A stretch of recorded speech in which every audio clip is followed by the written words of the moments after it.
اللہ تعالیٰ بندوں کو آزماتا ہے، پرکھ کرتا ہے، امتحان لیتا ہے، طرح طرح کی نعمتوں سے اسے مالا مال کرتا ہے، کاروبار وسیع ہو جاتا ہے، اس کے لیے دولت کے انبار لگ جاتے ہیں، دنیاوی مال و اسباب اس کے لیے جمع ہو جاتا ہے، منصب ملتا ہے، عہدہ ملتا ہے، اقتدار ملتا ہے، شان و شوکت ملتی ہے، لوگوں کے دلوں میں اس کا گھر بنتا ہے، تو اس کے ذہن میں یہ بات آتی ہے کہ میرے رب نے مجھے جو عزت دی ہے میں اس کا استحقاق رکھتا تھا، اور میں اگر اس لائق نہ ہوتا تو مجھے کیوں نوازا جاتا، تو گویا میرا رب میرے اوپر راضی ہے۔ اور پھر جب محفل نعت میں مہمان خصوصی بھی بن گئے تو پھر تو ان کے نفس کو اور تسکین مل گئی۔ جب پیر صاحب نے بھی ان کو ہی اہمیت دی تو پھر انہیں لگا کہ واقعہ ہی ہمارا رب ہم پہ راضی ہی ہے، تبھی تو ہمیں مذہبی طبقوں کے اندر بھی اہمیت مل رہی ہے، حالانکہ وہ جانتے ہیں کہ ہم نے یہ دولت کیسے حاصل کی ہے، وہ جانتے ہیں کہ ہمیں سجدے کی توفیق نصیب نہیں ہے، وہ جانتے ہیں کہ آج اس محفل میں مہمان خصوصی سے تو کل ہم شراب خانے میں تھے، انہیں پتہ ہے، لیکن اس کی طرف توجہ نہیں جاتی، سوچتے نہیں ہیں، بلکہ وہ یہ سمجھتے ہیں کہ ہمیں یہ جو عزت مل رہی ہے یہ اللہ تعالیٰ کی طرف سے ہماری کسی قبولیت کی وجہ سے یہ عزت ہے، حالانکہ یہ ان کی آزمائش تھی، ان کا امتحان تھا۔ دوسری بات، وَأَمَّا إِذَا مَبْتَلَاهُ، اور جب اللہ اس کو آزماتا ہے، فَقَدَرَ عَلَيْهِ رِزْقَهُ، اور اس کے رزق کو تنگ کرتا ہے، اس کو آزمائش کی بھٹی میں ڈالتا ہے، فَيَقُولُ رَبِّي أَهَانَنِ، تو پھر وہ چیخ اٹھتا ہے میرے رب نے تو مجھے ذلیل کر کے رکھ دیا۔ بیماری آ جائے، ابتلا میں مبتلا ہو تو وہ کہتا ہے کہ میرا رب مجھ سے ناراض ہو گیا، تو یہ انسان کی کج فکری، ایسا نہیں ہے۔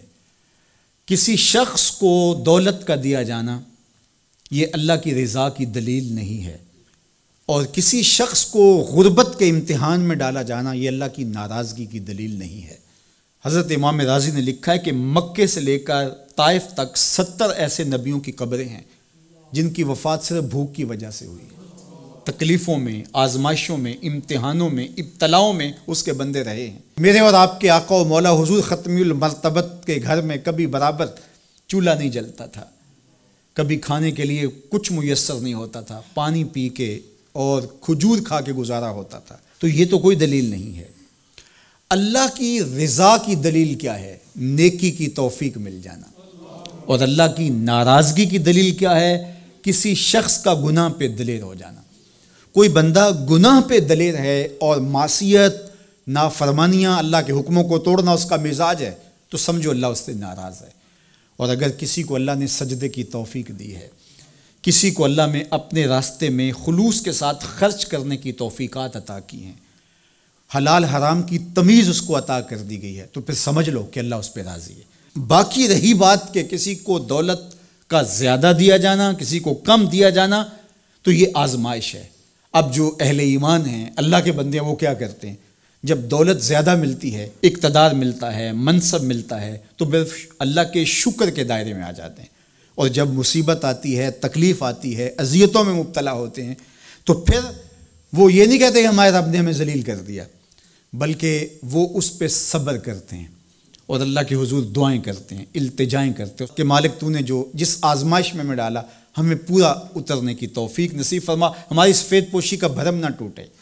اور ہمیں اس مشکل وقت سے بچانا کہ جب ہماری یہ غربت ہمیں کفر تک لے جائے۔ اور جب ان کو دولت مندی دی جاتی ہے تو وہ ڈرتے ہیں کہ اللہ ایسا نہ ہو کہ یہ دولت ہمیں فرعون بنا دے، یہ دولت ہمیں نمرود بنا دے، ہمارے اندر بخل پیدا ہو، تکبر پیدا ہو، ہمارے اندر غرور پیدا ہو، تو وہ اس حالت کے اندر اللہ تعالیٰ کا شکر یا دوسری حالت میں اللہ کے حضور صبر کی توفیق مانگتے ہیں اور صبر کے ساتھ اپنی زندگی گزارتے ہیں۔